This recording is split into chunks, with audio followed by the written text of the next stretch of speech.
معاشرے کے اندر عید والے دن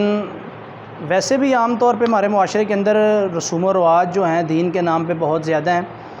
اور خصوصاً عید الاضحیٰ کے موقع پہ اس طرح ہوتا ہے کہ لوگ روزہ رکھ لیتے ہیں، کہتے ہیں جی، اور مختلف نام دیے جاتے ہیں روزے کے۔ کوئی کہتا ہے جی چڑی روزہ ہے، کوئی کہتا ہے جی چوری روزہ ہے ہمارا۔ اور وہ ہوتا کیا ہے کہ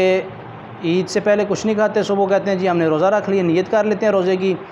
اور پھر عید کی نماز پڑھ کے اور قربانی کر کے جو ہے وہ کھانا کھاتے ہیں، ناشتہ وغیرہ کرتے ہیں، تو کہتے ہیں جی بس روزہ افطار ہو گیا ہے۔ پہلی بات تو یہ ہے کہ اللہ کے نبی علیہ الصلوۃ والسلام کی حدیث ہے، آپ نے فرمایا کہ عید والے دن شیطان کا روزہ ہوتا ہے۔ آپ نے عید والے دن روزہ رکھنے سے منع کیا ہے، تو روزے کی نیت نہیں کرنی، بلکہ اللہ کے نبی علیہ السلام کا جو عمل تھا، آپ کا طریقہ مبارکہ جو تھا وہ یہ تھا کہ آپ علیہ السلام عید الفطر، چھوٹی عید جسے ہم کہتے ہیں، وہ عید کی نماز پڑھانے کے لیے آنے سے پہلے میٹھی چیز کھا کے آتے تھے، یعنی کھجوریں وغیرہ کھا لی، کھجوریں کھا کے آتے تھے، اور بڑی عید عید الاضحیٰ کی نماز کے لیے آپ خالی پیٹ آتے تھے، کوئی چیز کھا کے نہیں آتے تھے۔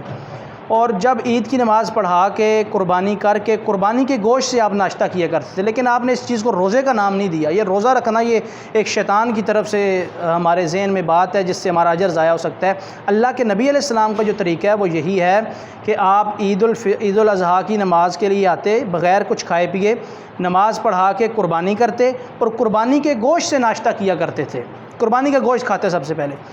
اب جو لوگ ہمارے معاشرے میں چھوٹی قربانیاں کرتے ہیں، جن کے چھوٹے بکرے وغیرہ ہیں، اپنی قربانی ہیں،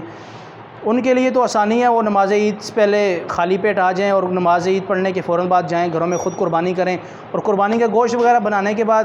تیار جلدی ہو جاتا ہے۔ سارا گوشت نہ بھی ہو تو کلیجی پوٹ وغیرہ ہو جاتے ہیں، تو بندہ اس سے ناشتہ کر سکتا ہے۔ اور عموماً ہمارے گھروں میں رواج بھی اسی طرح کا ہے۔ میں اپنی ذاتی طور پہ بات کرتا ہوں، بچپن سے یہی دیکھتے آ رہے ہیں کہ قربانی ذبح کی ہے اور سب سے پہلے اس کا پیٹ چمڑا اتار کے پیٹ چاک کر کے جو کلیجی ہے وہ اندر بھیجنی ہے، انہوں نے فوراً ناشتہ۔ ابھی گوشت سارا ہم نے گوشت بنایا نہیں ہوتا، کسائی خود تیار کر رہے ہوں یا کساب ہو، گوشت تیار نہیں کیا ہوتا، کلیجی پک کے آ جاتی ہے، تو اس سے سب سے پہلے ناشتہ کر لیں، کھانا کھا لیں۔ اور جو دوسری بات، جو بڑی قربانیوں والے لوگ ہیں جنہوں نے بیل وغیرہ اونٹ میں حصہ ڈالا ہوتا ہے، ان کی تو مجبوری ہے کہ زور سے پہلے کسی صورت میں ان کا گوشت تیار نہیں ہونا، مجبوری ہے، تو ان کا یہ کرنا چاہیے، کیونکہ بندہ اتنی دیر، زیادہ تر لوگ، اکثر لوگ جو ہیں صبح بھی بھوکے ہوتے ہیں، شوگر کا مریض ہے، کوئی بلڈ پریشر کا مریض ہے، زیادہ دیر بھوکے رہ نہیں سکتے، تو وہ نماز عید خالی پیٹ پڑھنے کے لیے آئیں، بھوکے آئیں، کوئی چیز کھائیں نہ، نماز عید پڑھنے کے بعد جا کے ناشتہ کر لیں، کیونکہ ان کی مجبوری ہے، اس زیادہ دیر بھوک نہیں برداشت نہیں کر سکیں گے۔ خواتین ہیں، بچے ہیں، وہ زیادہ دیر بھوکے نہیں رہ سکتے، تو بہتر ہے کہ نماز عید پڑھنے کے بعد جا کے کچھ کھا پی لیں، پھر جب قربانی آئے گی تو قربانی کے گوشت کھا لیں۔ اور جو چھوٹی قربانیاں کرنے والے لوگ ہیں وہ اس چیز میں ضرور اس سنت پہ عمل کریں، اللہ کے نبی علیہ السلام کا جو طریقہ ہے اس پہ عمل کیا جائے کہ کھائے پیے بغیر نماز عید پڑھنے کے لیے آئیں، عید کے بعد قربانی کریں اور قربانی کے گوشت سے اپنا ناشتہ کیا جائے۔ جی، ایک بھائی کا سوال ہے کہ عید والے دن لوگ صبح قبرستان میں جاتے ہیں، تو قبرستان جانے کے لیے کوئی دن مخصوص نہیں ہے۔ جب ہم کسی چیز کو مخصوص کر لیتے ہیں نا،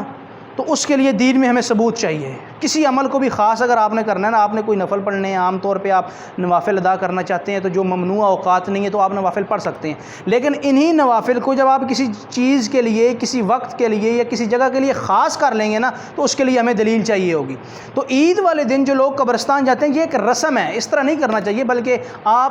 میں ذاتی طور پہ جو بات کہتا ہوں وہ یہ کہتا ہوں، عید والے دن نہ جائیں، کیونکہ عید والے دن لوگ رسماً جاتے ہیں۔ آپ عام حالات میں روزانہ چلے جائیں، قبرستان کی زیارت کی اللہ کے نبی علیہ السلام نے تلقین کی بھی، قبروں کی زیارت کیا کرو، آخرت یاد آتی ہے، جایا کرو قبرستان، لیکن ایک تو قبرستان میں جا کے قرآن مجید پڑھنا، دوسرا عید والے دن قبرستان جانا غیر شرعی عمل ہے۔ آپ روزانہ جائیں، لیکن عید والا دن خاص کر کے سارا سال بندہ جائے، نہ صرف عید والے دن جائے، یہ غلط طریقہ ہے۔ آپ روزانہ جائیں، جا کے دعائیں کریں، ان کے لیے مغفرت کی دعا مانگیں اللہ رب العالمین سے، کہ قبر پہ بوٹیاں وغیرہ اگ گئی ہیں، آپ ان کی صفائی کر دیں، یہ تو عمل جائز ہے، کوئی اس میں حرج نہیں ہے۔ لیکن قبرستان عید والے دن جانا، اگربتیاں لگانا، قرآن مجید کی تلاوت کرنا، موم بتیاں جلانا، یہ غیر شرعی عمل ہے، اس کا اسلام کے اندر ثبوت نہیں ہے، اس کا اجر بھی نہیں ہے، یہ ہمارے لیے وبال جان بن سکتا ہے۔ جزاک اللہ۔